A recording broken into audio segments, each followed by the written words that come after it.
Start ले लें। हाँ।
हम टाइप डिस्कस करते हैं, आसान था ना।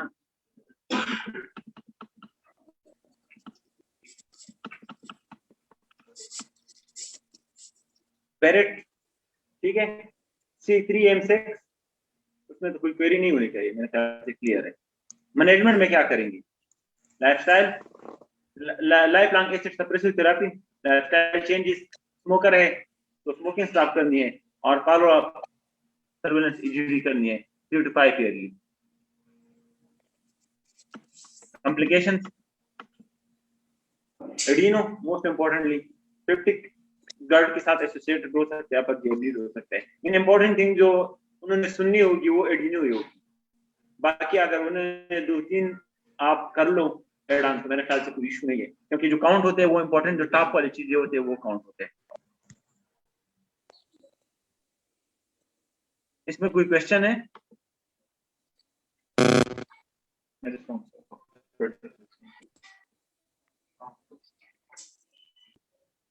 जरा क्वेटा वाले टाइम मांग रहे हैं, उनको अटेम्प्ट करने दिया। 5 मिनट्स मोर, जो लोग ऑनलाइन है उनको 5 मिनट्स मोर देते हैं, वो सॉल्व कर लेते हैं। ये क्लासिफिकेशन आसान है, आप लोग को आता है कहाँ से कैलकुलेट करने, जे मेजर करना होता है, ठीक है। मैनेजमेंट में acid suppression, stop smoking, lifestyle modification,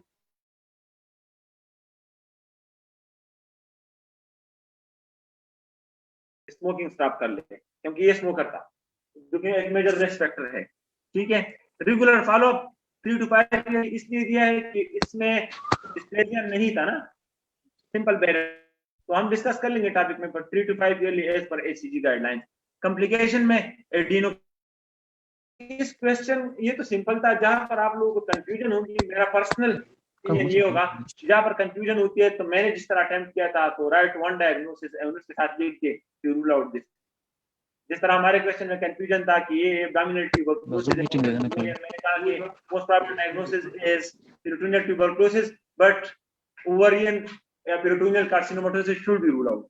और जो बंदे ने क्वेश्चन चेक किया था उनसे मैंने, जिन लोगों से मैंने पूछा कि ये अप्रोच को आप लोगों ने कैसे हैंडल किया है, दैट वाज गुड, उन्होंने उनको मार्क्स दिए हैं जिन्होंने इस तरह के अप्रोच किए, ठीक है।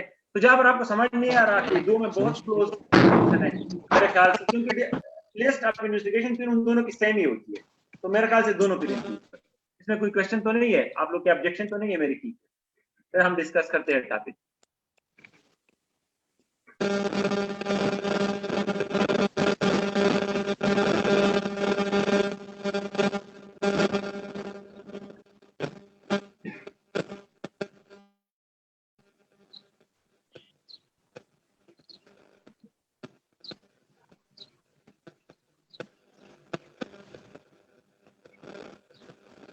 अच्छा जी, मेरा नाम डॉक्टर यूसुफ है। मैं पेशावर मेडिकल कॉलेज में एज एन असिस्टेंट प्रोफेसर काम करता हूँ, डिपार्टमेंट ऑफ गेस्ट्रोएंटरोलॉजी। मेरे अल्मा माटर इंस्टीट्यूट की पिक्चर्स हैं। सिविल मेडिकल कॉलेज सवात का ग्रेजुएट हुआ और आगा खान यूनिवर्सिटी हॉस्पिटल से मैंने ट्रेनिंग की है गेस्ट्रोएंटरोलॉजी की। And I did my FCPS part 2 with doctor Shahzad Amir in October 2019 and Viva was on 10 दिसंबर को हमारा वाइवा था।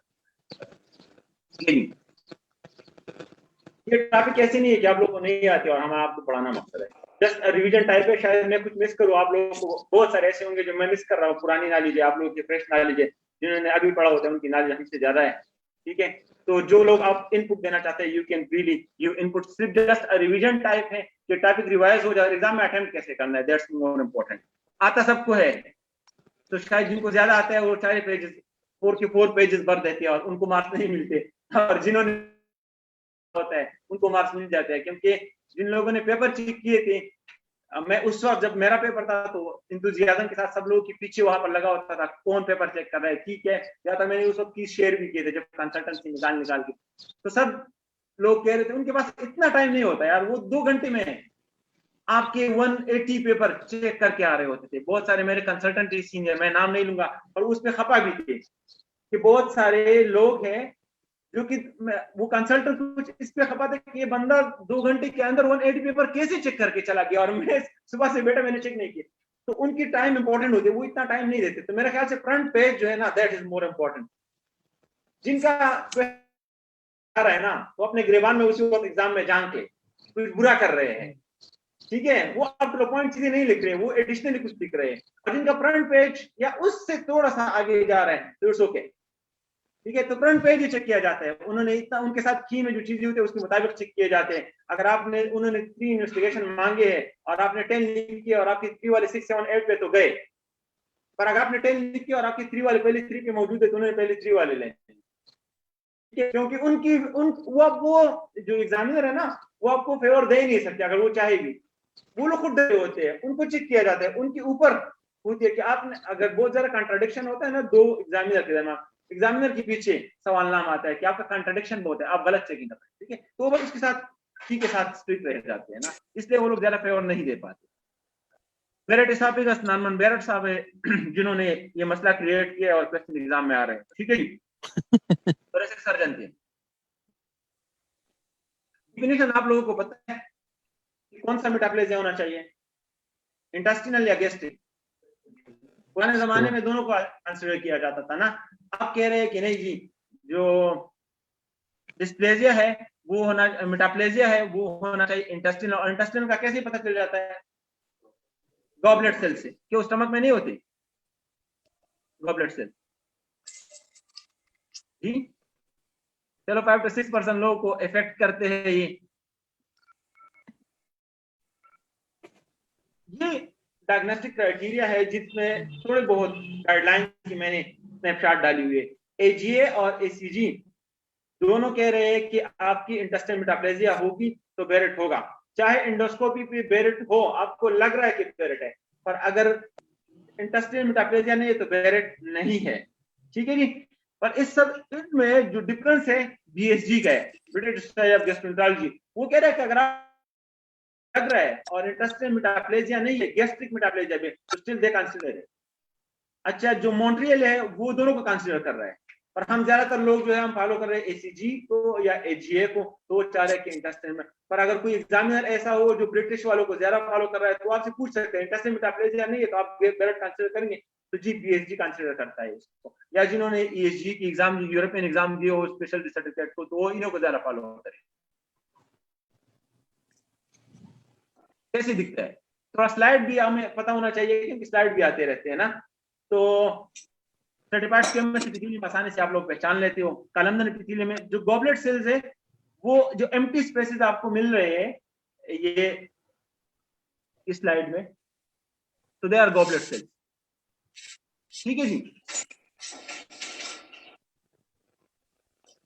एपिडेमियोलॉजी पे खास हम डिटेल से जाएंगे नहीं, पर हमारे यहाँ कॉमन नहीं है, काकाशियन लोगों में कॉमन है। और वाई भी है, जब आप स्क्रीनिंग करते हो जिसमें आप वो 5 रिस्क फैक्टर में से देखते हो तो उसमें आप वाइट बंदे को भी देखते हो।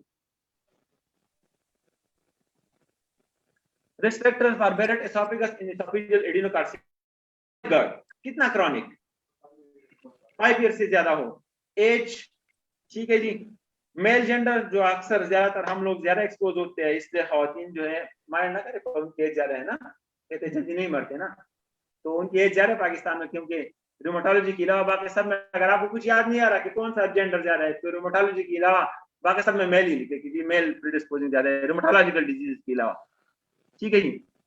बेबी व्हाइट लोगों में मसले ज्यादा हो रहे हैं, ओबीज लोगों में ज्यादा हो रहे हैं, और ये जो ओबेसिटी का क्राइटेरिया है ये हम में ज्यादा एज कम्पेयर टू यूरोपियन, क्योंकि इंट्रा एब्डोमिनल फैट डिस्ट्रीब्यूशन की बात उन्होंने की है, और हम चाहे ओबीज ना भी हो पर क्राइटेरिया एब्डोमिन में कुछ ना कुछ हम साथ में रखते हैं, 3 लोगों की भी एब्डोमिन, तो ये जो क्राइटेरिया ओबेसिटी वाला ये हम में जरा सेंसिटिव, इसलिए आप लोगों को पता है कि हमारे यहाँ जो क्राइटेरिया है बीएमआई का वो भी चेंज है बिकॉज ऑफ दिस थिंग, हम 3 भी होंगे फिर भी हम इंट्रा एब्डोमिनल तो रख लेते हैं।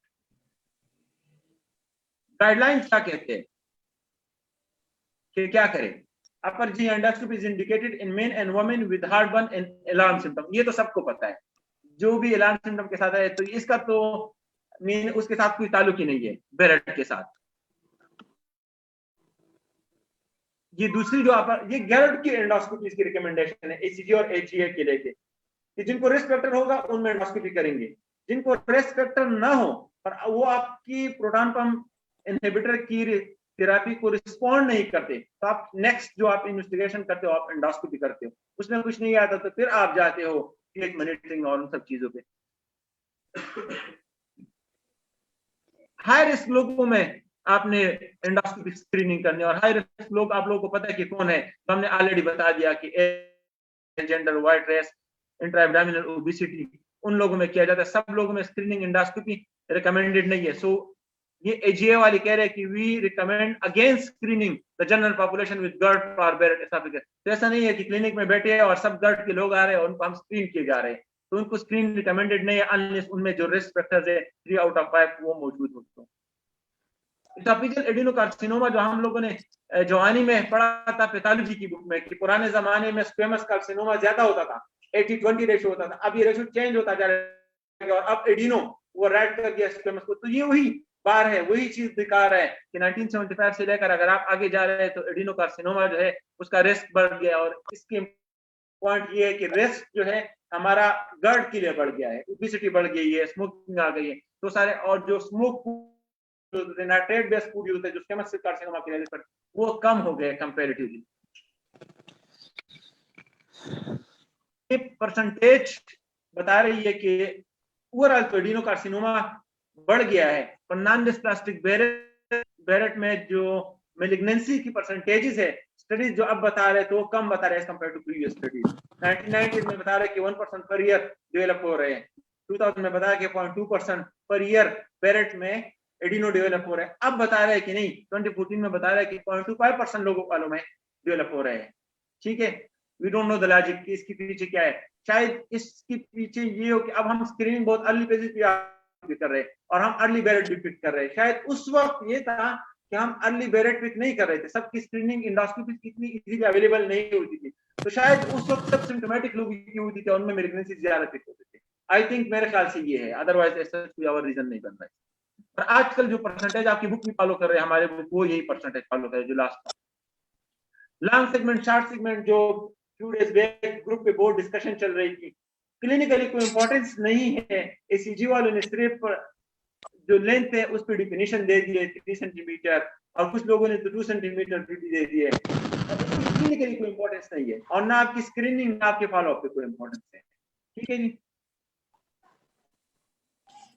डायग्नोस्टिक वर्कअप कैसे करेंगे, एक तो सिंपल एंडोस्कोपी है, वाइट लाइट जो आप करते हैं, क्रोमो एंडोस्कोपीज यूज होती है, क्रोमो एंडोस्कोपी में आपकी केमिकल क्रोमो एंडोस्कोपी जो यूज हो रहे हैं उसमें आप ये different types of substances use कर सकते हो और ये हर एक सब्सटेंस की एफिनिटी डिफरेंट चीजों के लिए डिफरेंट है। लेट्स से कि अगर हम देखें तो लोकल आयोडीन को देखें तो ये ग्लाइकोजेन जहां पर होगा तो उसमें एब्जॉर्ब हो जाता है, ठीक है। तो जो glycogen local iodine stains to glycogen of normal squamous epithelium of the oesophagus. तो जहां पर बेरेट होगा, जहां पर डिस्प्लेजिया होगा, जहां पर मेटाप्लेजिया होगा, तो वहां पर चांसेस कम होंगे, ग्लाइकोजन स्टोरेज नहीं होगी और वहां पर लोकल आयोडीन फिक्स नहीं किया जाएगा। ठीक है, तो वहां पर डिस्कलरेशन होगी, बाकी एसोफेगस कलर लेगा। एंजाइम पर मिथाइलिन ब्लू और बहुत सारे स्टेन्स है। जैसा कि ये एक एग्जांपल है, ये वाली लोकल आयोडीन की एग्जांपल। तो जो बेरेट वाला एरिया है उसने स्टेन नहीं लिया, ठीक है, क्योंकि इसमें ग्लाइकोजन स्टोरेज नहीं है। ये मिथाइलिन ब्लू वाला जो एरिया है जो पिंक दिख रहा है, तो इसने स्टैंड नहीं लिया as compared to rest of the people. तो ये एक एरिया है जिसमें लग रहा है कि शायद मेलिग्नेंसी हो या डिस्प्लेजिया। आजकल कॉमनली आप लोग यूज कर रहे हो, सब स्कोर्स में तकरीबन आ रही है, सब लोग अटेंड कर रहे होते हैं कि एनबीआई कर सकते हो, आपका इमेज इनहांस कर लेता है। ये अगर आप ये वाली इमेजेस देख ये लाएं, नॉर्मल स्कोप और बहुत हाई डिफिनिशन स्कोप है, मेरे ख्याल से 190 वाली है, इमेज इतनी अच्छी क्वालिटी की आ रही है, शायद उससे भी हाई हो, और ये एनबीआई है। ठीक है, और यहाँ पर अगर आप आ जाए इस साइड पे, तो ये नॉर्मल स्कोप एनबीआई, तो आपको आर्किटेक्चर डिस्टॉर्शन मिल जाता है। इससे आपको अंदाजा हो सकता है कि इसमें कुछ डिस्प्लेजिया मेलिग्नेंसी हो सकती है। एनबीआई को यूज कर रहा है एंडोस्कोपी ज्यादातर, तो 190 180 स्कोप्स में आ रहे हैं, तो उसी में यूज कर रहे हैं। मीन हम ट्रेनिंग में यूज कर रहे हैं, अब यूज नहीं कर रहा। तो इसका मतलब है कि मैं उस स्कोप से प्रैक्टिस नहीं कर रहा। तो ट्रेनिंग में तो हमारे कंसल्टेंट थे, बस थोड़ी बात पे कुछ कंसल्टेंट से एनबीआई कर दो इमीडिएटली। ठीक है जी, ये एनबीआई इमेज है, आप क्लियरली देख सकते हैं कि देयर इज अ ग्रॉस में भी है, इंडिगो कैरामीन भी है, एसिटिक एसिड भी है। तो आप इनहांसिंग इतनी अच्छी हो जाती है एज कंपेयर टू जो आपकी व्हाइट लाइट स्कोप है। अच्छा जी, मेडिकल एजीए की जो स्टेटमेंट है इस पे कि GERD therapy with medication effective to treat GERD symptom and to heal reflux is clearly indicated। तो GERD थेरेपी तो आप फर्स्ट लाइन ट्रीटमेंट है वो देंगे। एंटी रिफ्लेक्स सर्जरी जो है is not more effective than medical therapy। ये भी मेरे ख्याल से few days back डिस्कशन की कि रिफ्लेक्स सर्जरी पे बैठ सकते हैं कि नहीं, जिनका बेरेट आ जाए। तो बेरेट is not an indication for reflex surgery. तो उसका GERD अगर मेडिकेशन से कंट्रोल है तो इट्स ओके। अगर उसका GERD मेडिकेशन से कंट्रोल नहीं है तो you can go for surgery, पर Barrett by itself is not an indication for surgery. ठीक है जी।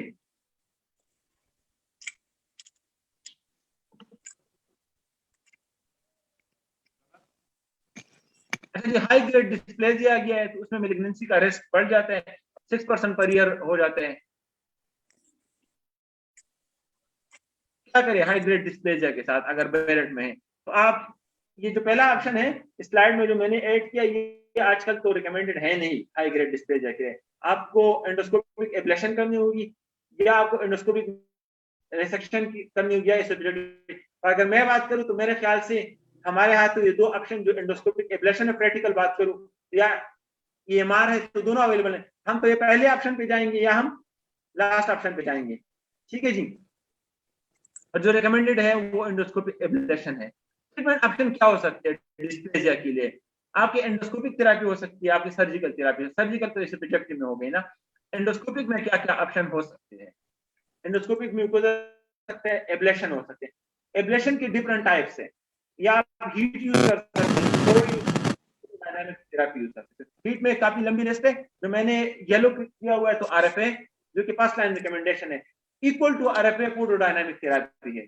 दोनों ऑलमोस्ट सेम एफिकेसी है। फॉर फर्स्ट लाइन आजकल जो रिकमेंड सारे गाइडलाइन कर रहे हैं वो रेडियो फ्रीक्वेंसी एब्लेशन है। पर आपके पास ऑप्शंस अवेलेबल है। अगर आप एब्लेशन में आपसे कोई और ऑप्शन पूछे तो आप क्रायो, इवन अगर हमारे यहाँ RFA नहीं है तो आप APC भी यूज कर सकते हो। अगर आपका मरीज सर्जिकल कैंडिडेट अच्छा नहीं है तो you can buy it with APC।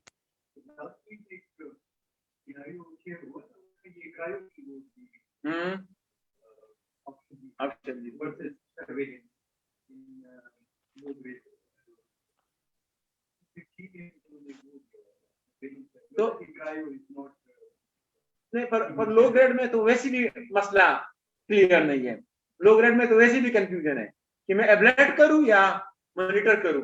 तो उसमें दोनों ऑप्शन ऑन है। और ये क्वेश्चन हमारा वाला एक MCQ शहजाद भाई गया, तो ये एक ये वाला आया था और एक UC में हमारा MCQ आया था, उसमें लो ग्रेड डिस्प्लेजिया दिया था और उसमें क्रूम एंडोस्कोपी का नेक्स्ट ऑप्शन था ही नहीं। तो हम फंस गए थे कि क्या करें। ये अगर कॉन्ट्राडिक्टरी बातें जो होती है ना, जैसे कि यूसी वाला में, यूसी के सर्विलेंस में लो ग्रेड डिस्प्ले जाता है, फिर नेक्स्ट क्या करे, या इसमें, तो फिर आप फंस जाते हो अगर एमसीक्यू आता है और दोनों ऑप्शन अवेलेबल हो कि कौन सा, फिर उसकी की पे डिपेंड करता है कि कौन सा ऑप्शन ठीक है।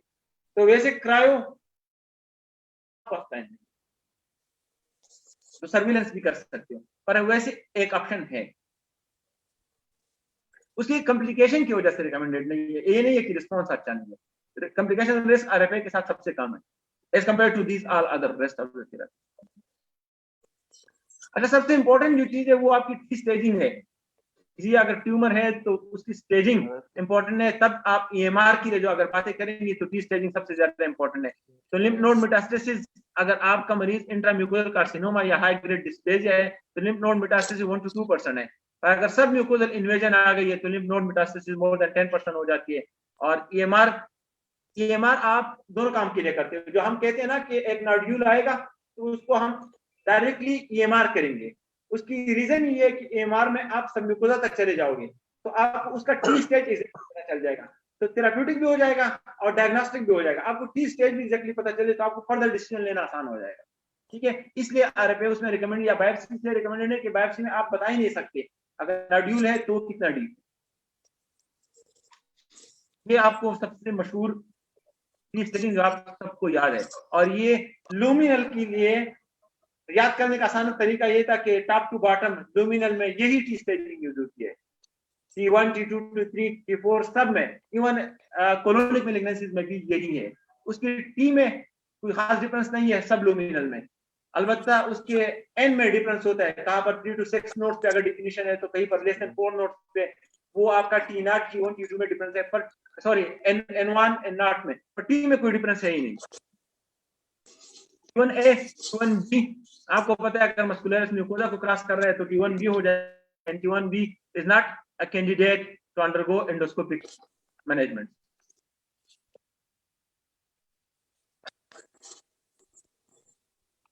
रेडियो फ्रीक्वेंसी एब्लेशन,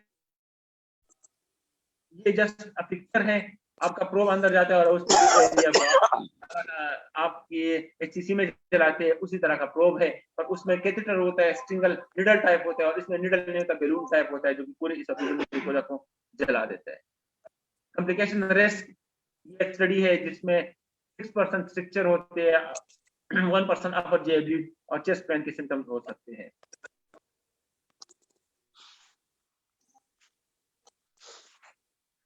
अच्छा, ये रिकमेंडेशन अभी भी यही रिकमेंडेशन फॉलो होती है, अगर इरेगुलरिटी है तो उसके लिए आप ईएमआर करेंगे, रेस्ट ऑफ द पेरेट जितना बचता है उसको एब्लेट कर दे, रेडियो फ्रीक्वेंसी एब्लेशन कर।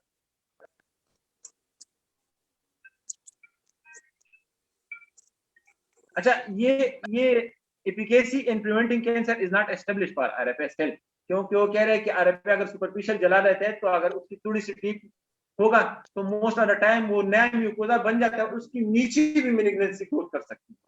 ठीक है,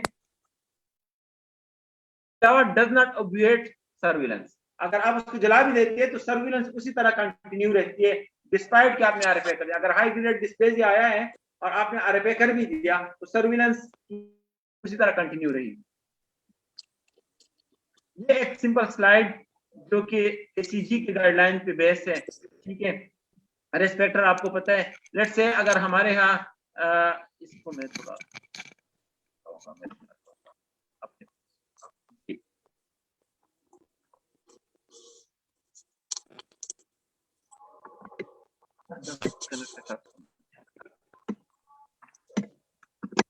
अच्छा जी, लेट्स से ये वही एसीजी से मैंने उठाई हुई है, तो नॉन डिस्प्लास्टिक है, आपने एंडोस्कोपी कर दी और उसमें बेरेट है पर बेरेट नहीं है तो उसके लिए एंडोस्कोपी कब करेंगे? एंडोस्कोपी के लिए बेरेट है पर बायोप्सी पे बेरेट नहीं है। अगर एंडोस्कोपी के लिए बेरेट नहीं है, लेट्स से स्क्रीनिंग है, यहां से स्टार्ट करते हैं। स्क्रीनिंग एंडोस्कोपी आपने कर दी, रिस्क फैक्टर मौजूद थे, एंडोस्कोपी के लिए बेरेट नहीं है, नेक्स्ट एंडोस्कोपी कब करेंगे? एंडोस्कोपी के लिए बेरेट नहीं है, नहीं करेंगे। एंडोस्कोपी के लिए बेरेट है पर 1 ईयर में रिपीट करेंगे, एंडोस्कोपी के लिए पर बेरेट उसमें नहीं है। अच्छा, बेरेट है पर डिस्प्लेजिया नहीं है, 3 to 5 ईयर में करेंगे। डिस्प्लेजिया के लिए इंडिपेंडेंट है तो आप पीपीआई थेरेपी देंगे ठीक है, 3 to 6 मंथ, 3 to 6 मंथ्स में किया, फिर उसमें अगेन इंडिपेंडेंट आया, फिर क्या करेंगे? 1 ईयर पे करेंगे। अगर उसमें नॉर्मल आया तो नॉन डिस्प्लास्टिक आया तो अगेन, और आपका अगर लो ग्रेड या हाई ग्रेड डिस्प्लेजिया है, मेरे ख्याल से सबसे जो इंपॉर्टेंट स्लाइड है सब पूरी प्रेजेंटेशन में, वो ये एक स्लाइड है जो आपको याद होनी चाहिए। जो आपकी लो ग्रेड डिस्प्लेजिया है तो आप एब्लेट करेंगे या ईजीडी करेंगे। वो कहते हैं कि आपकी लोकल अवेलेबिलिटी पे डिपेंड करता है, आपकी एक्सपीरियंस पे डिपेंड करता है। एसीजी दोनों रिकमेंड कर रहे हैं, तो अगर एमसीक्यूज में दोनों है तो मेरे ख्याल से ये उस बंदे पे डिपेंड करता है कि उसने आंसर में की में क्या लिखा है। आपकी किस्मत है, दोनों ने, जिस बंदे ने जो भी क्लिक किया, क्योंकि ऑप्शन दोनों अवेलेबल है, एब्लेट भी कर सकते हो, ईजीडी ईयरली भी कर सकते हो। अगर आपने एब्लेट किया तो फर्स्ट ईयर में 6 मंथ ईजीडी वाला, ईयरली सारी जिंदगी। ठीक है जी। आपने एब्लेट किया तो 3 मंथ एंडोस्कोपी करेंगे और 1 ईयर, और फिर आप लो ग्रेड वाले तरीके पे शिफ्ट हो जाएंगे। वो आप 6 मंथ करेंगे, फिर 1 ईयर और then yearly for life long. ठीक है जी। तो हाई ग्रेड डिस्प्लेजिया में तो क्लियर है। लो ग्रेड में ये क्वेश्चन सॉर्ट आउट अभी तक नहीं है कि हम जो कह रहे थे कि इसको एब्लेट करेंगे कि नहीं करेंगे या एंडोस्कोपी सर्विलेंस करेंगे। Thank you. कोई क्वेश्चन हो तो पूछिए। नहीं, वो 3 to 5 ईयरली उसमें जिसमें डिस्प्लेजिया नहीं था। इंडेफिनिट में कर रहे हो नहीं, जिसमें एक दफा डिस्प्ले वो उसी तरह फॉलो होता है। Still year.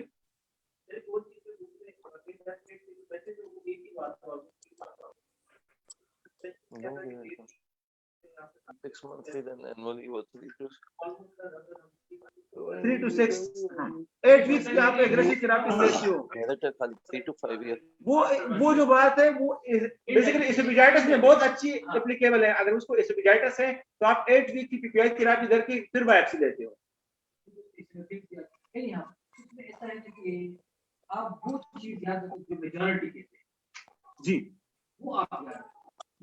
ये मेरा रेफरेंस है जो रिकमेंडेशन जैसे कि न्यू में है ना, उसमें लिखा हुआ है कि अगर प्रीमियम से इसको देखिए तो देन 8 वीक और पीपीआई देखिए 8 वीक से मैंने करना है, देन आप 1 ईयर। और यहां पे ये है कि 3 to 6 ऐसे मेरे ख्याल से जो एसीजी कर रहे हैं गाइडलाइन में लिखा होगा उससे ज्यादा वो याद रखें, ये याद रखें। कोई बात है कि आप माइनस की मत जाए, वो ज्यादा वो किया होता है। ये डेफिनेटली ये चल रहे होते हैं, ये तभी लोग चैलेंज करते हैं, तब जाके वो डेटा वाइड करके फिर जाके आते हैं। आपने ये याद रखना होगा, क्योंकि ये जो आप बोल रहे होते हैं लोगों को नहीं पता होता है नया काम हो रहा होता है। नया काम तब तक कि वो फेज 3 ट्रायल से गुजर के गाइडलाइन में एक्सेप्ट होते हैं तब जाके। और आप रेफरेंस जब एग्जाम में या वाइवा में जब आप एसीजी या एचए का नाम लोगे ना तो क्या आप गलत भी बता रहे हो ना, आपका जो बंदा सुन रहा है वो बैकफुट पे हो जाए। ये मैं आपको गारंटी देता हूँ कि आप बोल्डली नहीं मैं आपको ना, ये यहाँ से लोग जाते हैं ना कराची के एग्जाम में, बहुत बड़े बड़े लोग हैं, हमें भी लोग डराते थे ना। जिगम अब्बास है, जब मैं केपी में ट्रेनिंग कर रहा था, जिगम अब्बास है, जाफरी साहब है, सईद अमीर, बड़े बड़े नाम ना, नासिर लक, मैं वहां गया और मैंने लोग देखे, ठीक है, जो बड़े बड़े नाम है उनके साथ, जिगम अब्बास के साथ काम किया है, ठीक है, सबके साथ काम किया है, तो मुझे अंदाजा हो गया है ना। मैं आपको अब बता रहा हूँ, मैं वहां एक्सपीरियंस करके आपको बता रहा हूँ। मेरे एक युवा सारे फ्रेंड्स सुन रहे हो। देखिए मैं इनकी बात को सेकंड करता हूँ। जब आप प्रैक्टिकल लाइफ में जाएंगे ना, लोगों को बहुत सारी चीजें याद नहीं होती, वो आपको सिर्फ बेसिक्स पे मात दे रहे होते हैं, ठीक है, वो अपने प्रैक्टिकल उस पे। उसी वजह से मैं आपको कहता हूँ कि हम जो बहुत ज्यादा हमें ये 5-6 साल में बहुत ज्यादा एडवांस चीजों के पीछे लगाया ना, कोई फायदा नहीं है इसका। वापस आपने फिर बेसिक्स पे जाना है। फॉर एग्जाम्पल इस क्वेश्चन में ना, आप वो क्वेश्चन दोबारा लेंगे, इस क्वेश्चन में देखें, जब तक आपके बेसिक कंसेप्ट क्लियर पैरेट्स नहीं होगा, आप ये क्वेश्चन फिट नहीं कर सकते ऊपर जाएंगे। फॉर एग्जाम्पल ये क्वेश्चन है, अब पैरेट्स का क्या वो है, टिपिकल पैरेट्स का ये कि भाई 50 साल की उम्र ज्यादा होनी चाहिए, ठीक है जी, क्रॉनिक गर्ड होना चाहिए, 5 साल से ज्यादा गर्ड होना चाहिए, ठीक है जी, ठीक है। 5 साल से पहले तो उसमें कोई जितना भी रिगर्ज हो, 5 साल से तो पहले उसमें बैरेट नहीं आया, अदरवाइज सब बैरेट होते सब मर जाते। नेचर फिनोमेना होता है, आपका रिगर्ज होता है लेकिन फौरन वॉश आउट हो जाता है, ठीक है जी। लेकिन परसिस्टेंटली इंसल्ट चल रही हो, तो मेरा कंसेप्ट ये है कि भाई बैरेट्स में लॉन्ग हिस्ट्री होगी, बैरेट्स में एज ज्यादा होगा, बैरेट्स में वो थोड़ा से जरा सेडेंटरी लाइफस्टाइल वाला होगा, थोड़ा कोई एब्डोमिनल डिस्ट्रीब्यूशन होती है, ओबीस होगा, स्मोकर होगा, ये उसके टिपिकल फीचर्स हैं। ये अपने आप आपने अपने पास लिखनी है।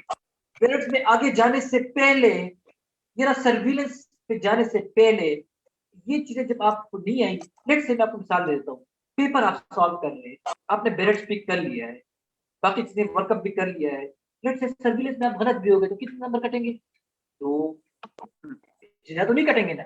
लेकिन अगर आपके बेसिक से ठीक नहीं होंगे, ठीक है जी, तो जो हम ग्रुप में भी डिस्कशन कर रहे होते हैं ना, आप देख रहे होते मेरे बहुत ज्यादा अच्छा जवाब नहीं दे रहा होगा, उसकी वजह है वो ऐसी बातों पे लोग बात कर रहे होते हैं ना जिसपे ऑलरेडी एम्बिग्युइटीज होती है, ठीक है जी। उस पे 50 लोग ये कह रहे थे, 50 ये कह रहे थे, भाई बस ठीक है, वो कह रहे हैं, वो कह रहे हैं, ठीक है। लेकिन जो बेसिक चीजों पे आपकी वो ना होना, फॉर एग्जाम्पल मैं आपको मिसाल दे देता हूँ। वो मैंने जो एक चीज शेयर की, मैंने एक पेशेंट देखा, तो 19 साल का स्पेशल चाइल्ड था, डेफ एंड डब था, ठीक है जी। उसने उसके पास नोट्स थे, भाई ये टीटीजी एंटीबॉडी पॉजिटिव, इसीलिए कि पेरेंट्स ने कहा कि भाई ये ग्लूटेन फ्री पे है, एचबी बहुत सीवियर फेल है और एचबी उसका 3.3 है। मैंने कहा दाखिल करता हूँ, अच्छा, और ब्लड ट्रांसफ्यूज करते हैं, और साथ मैंने उसके सारे टेस्ट देख लिए। 2012 में उसको डायग्नोज हुआ है। मैंने कहा जब डायग्नोज हुआ था उसको सिम्टम्स थे? मैंने कहा जी कोई सिम्टम्स नहीं थे। तो उसके बाद सिम्टम्स देखे कोई सिम्टम्स नहीं थे, मतलब डायरिया वगैरह के नहीं थे, ठीक है जी। अच्छा, अब उसके टेस्ट हो रहे हैं जी, शिफा से भी हो रहे हैं, vitamin B12 normal, ferritin normal, folate normal. अब मैंने सीलिएक के बारे में बेसिक कंसेप्ट ये बनाया है कि भाई सीलिएक डिजीज की 4 प्रेजेंटेशन होती है, या साइलेंट होता है, या वो या लेटेंट होता है, या साइलेंट होता है, या एक्टिव होता है, या विद कॉम्प्लिकेशन होता है। लेटेंट का क्या मतलब? अब सीलिएक डिजीज में 3 फीचर्स होती हैं। क्लिनिकल फीचर होते हैं, एंडोस्कोपिक फीचर्स होते हैं, और आपकी बायोप्सी फीचर होते हैं, ठीक है जी। इसके बेस पे आप आगे जाते हैं। अच्छा, अब अगर एक पेशेंट को फीचर्स नहीं है, सिर्फ एंटीबॉडी पॉजिटिव आ गए, ठीक है, ये लेटेंट है। अगर एक पेशेंट को एंटीबॉडी भी पॉजिटिव आ गए और उसको एंडोस्कोपी में भी कुछ फीचर्स है, लेकिन क्लिनिकल फीचर साइलेंट डिजीज है, क्लिनिकल फीचर्स नहीं है, लेकिन 2 चीजें हैं। पेशेंट तीनों है, लेकिन एक्टिव कॉम्प्लिकेशन आ गई है, रिफ्रैक्टरी हो गया है, अल्सरेटिव हो गया है, या एयरटेल हो गया है, तो ये फिर कॉम्प्लिकेशन के साथ आ गया। अब इस बच्चे में तीनों चीजें नॉर्मल थी, सिर्फ एंटीबॉडी पॉजिटिव। तो मैंने चैलेंज किया कि यार ये सीलिएक के साथ एचबी ड्रॉप नहीं है, क्यों? यार फोलेट कम नहीं है, विटामिन B12 कम नहीं है, कम नहीं है। अब ये कम नहीं है तो इसका मतलब है कि म्यूकोजल एब्नॉर्मैलिटी नहीं हो सकती। मैं कंसेप्ट्स की बात कर रहा हूँ, ठीक है जी। जब आप कंसेप्ट क्लियर होते हैं तो आप फिर चीजों को चैलेंज करते हैं, फिर आप चीज निकालते हैं। तो फिर मैंने उसको देखता गया नेट पे, तो फिर गया कि ये चीज थायमीन रिस्पॉन्सिव मेगालोब्लास्टिक एनीमिया आ गया है ना। तो कहने का ये मतलब है कि आपकी एक डिजीज के मुताबिक जनरल नॉलेज सबसे पहले होनी चाहिए। अब इस बेरेट्स का जो जनरल नॉलेज इसमें देखें, आप ना पेपर देते वक्त ना 2 मिनट 3 मिनट लें, क्योंकि जब आप एक दफा पिक कर लेते हैं ना, सॉल्व करने में तो आपको 3 मिनट लगते हैं। 3 मिनट इस पे दोबारा सोचें। अच्छा ये देखें जी, ये तो बड़ा आसान करके उन्होंने दिया, सामन कलर में कोजा भी दे दिया, डायग्नोसिस अब कंफर्म हो गई। ये ना देते तो इसमें मैं अगर ऊपर देखो कि यार 50 साल से ऊपर है, बिजनेसमैन है, देखो एक एक लफ्ज जो होता है ना उसका वहां पे आपके लिए ना एक पीछे पीछे क्लू होता है। ये एक एक लफ्ज आप हर एक डिजीज का जनरल नॉलेज अपने पास जब तक लिखेंगे नहीं, रटेंगे नहीं, एक दूसरे को बताएंगे नहीं, पढ़ना आप गाइडलाइंस और रिकमेंडेशन को गाइड करना नहीं आता। बड़ी दूर की बात है, आप प्रैक्टिकली जब बैठेंगे, गेट से आप अगर लॉन्ग केस में भी जाते हैं, पहले तो हिस्ट्री है भाई, हिस्ट्री आपकी नहीं होगी, चीजों पे होगी। हर डिजीज की टिपिकल फीचर्स आपको पता होंगे तो आप आगे जाएंगे, ठीक है जी। आप हिस्ट्री